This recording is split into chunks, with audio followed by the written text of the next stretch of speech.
ஓம் பிரபன்ன பாரிஜாதாய தோத்ரவேத்ரைகபாணயே ஞானமுத்ராய கிருஷ்ணாய கீதாமிருததுஹே நமஹ. அத சித்தம் சமாதாதும் ந சக்னோஷி மயி ஸ்திரம் அப்யாசயோகேன ததஹ மாமிச்சாப்தும் Dhananjaya.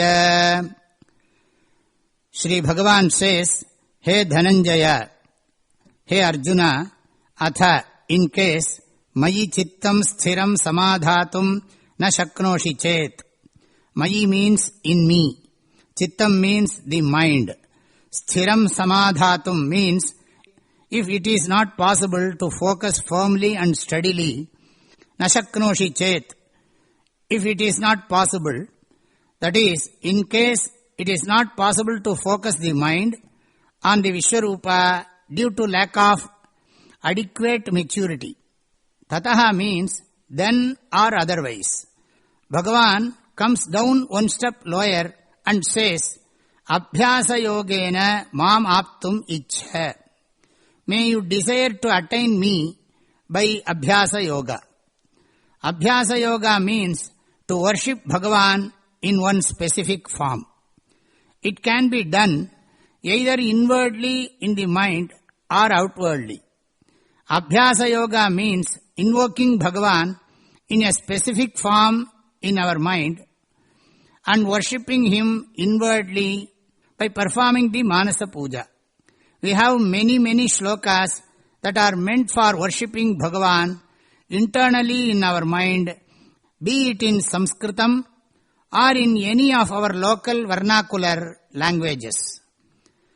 Aradhayami manisannibhamatmalingam Mayapuri hridaya pankaja sannivishtam Shraddha nadi vimala chitta jalabhishekaihi Nityam samadhi kusumaira punarbhavaya.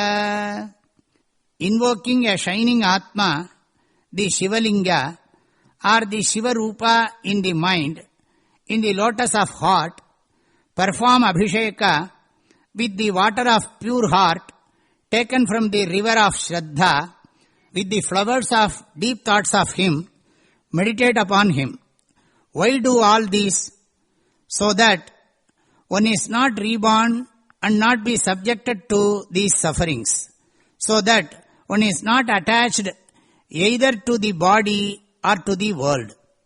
Saint Taimanavar sang, the heart is the temple.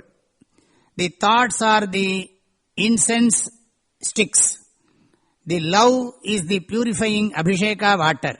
May you be present for me to worship. The mind is the great expansive temple. The body is the altar.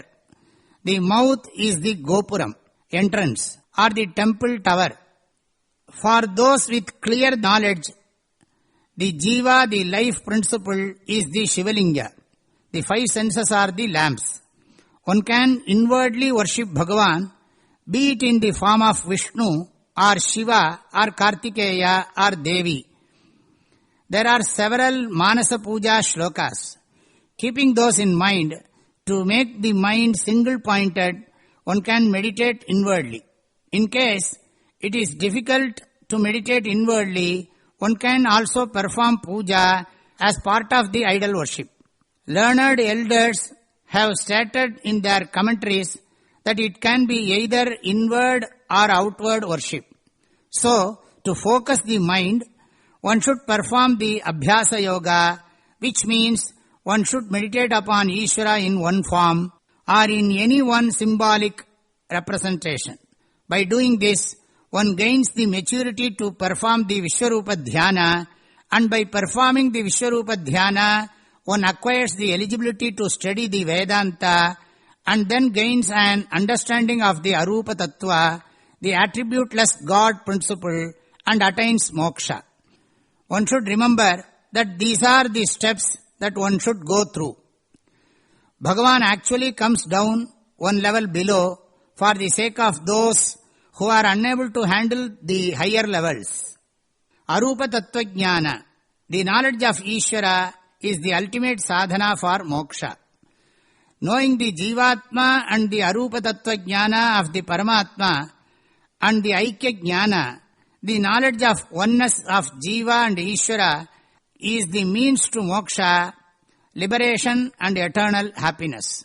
So, in this shloka, Bhagavan Sri Krishna has described the Ekarupa Upasana. He suggests this for those who are not able to perform the Vishwarupa Upasana. We should understand that Bhagavan has, through explaining this to Arjuna, taught this to all the people at such a level of maturity.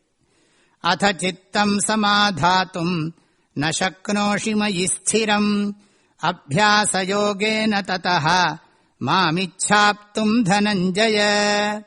My prayerful blessings and best wishes to all of you. Hari Om.